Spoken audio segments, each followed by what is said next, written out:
တယောက်ယောက်ကို snipe ကြော်ရဲဆိုရင် steal someone or win someone ဒီ phrase နဲ့ပြောလို့ရပါတယ်ဥပမာ she stole my boyfriend or she won my boyfriend သူကငါကောင်လေးရီးစားကို snipe ကြော်သွားတာလေပြီးတော့ဒုတိယတစ်ခုက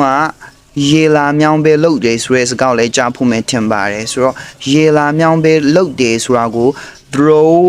oneself at someone ဒီ phrase နဲ့ပြောလို့ရပါတယ်ဥပမာ Sarah is throwing herself at John Sarah က John ကိုရေလာမြောင်းပဲလှုပ်နေတယ်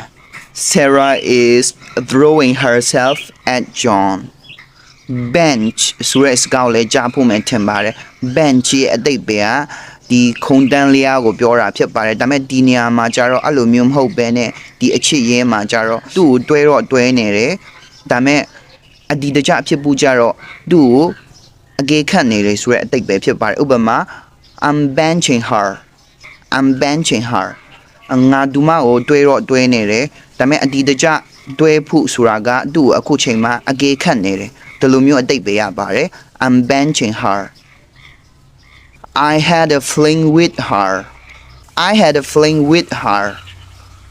fling with her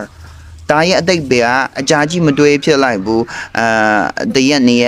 တပတ်နှစ်ပတ်အလွန်ဆုံးတစ်လနှစ်လတွေးခဲ့ကြရတယ်ဆိုတဲ့အဓိပ္ပာယ်ပေါ့နော် I had a fling with her cushion someone with someone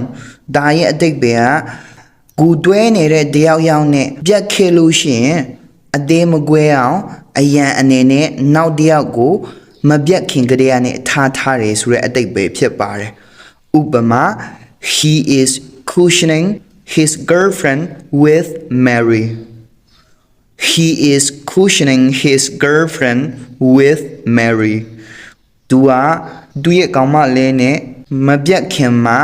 Mary ကိုဒီအရန်အနေနဲ့ထားတယ်ဆိုတဲ့အဓိပ္ပာယ်ဖြစ်ပါတယ်တယောက်ယောက်ကိုပေါ့နော်ဂျူးရှေကြီးနဲ့ဂိုက်ထားတယ်ဆိုတဲ့စကားကိုလည်းကြားဖို့မှထင်ပါတယ်ဒီဟာကို string someone along နဲ့ပြောလို့ရပါတယ် string someone along ဥပမာ stop stringing me along ငါ့ကိုဂျူးရှေနဲ့ဂိုက်ထားတာရက်လိုက်တော့ဒေါ်လိုက်တော့ဆိုတဲ့အဓိပ္ပာယ်ဖြစ်ပါတယ်ဆိုတော့အားလုံးကျေးဇူးတင်ပါတယ်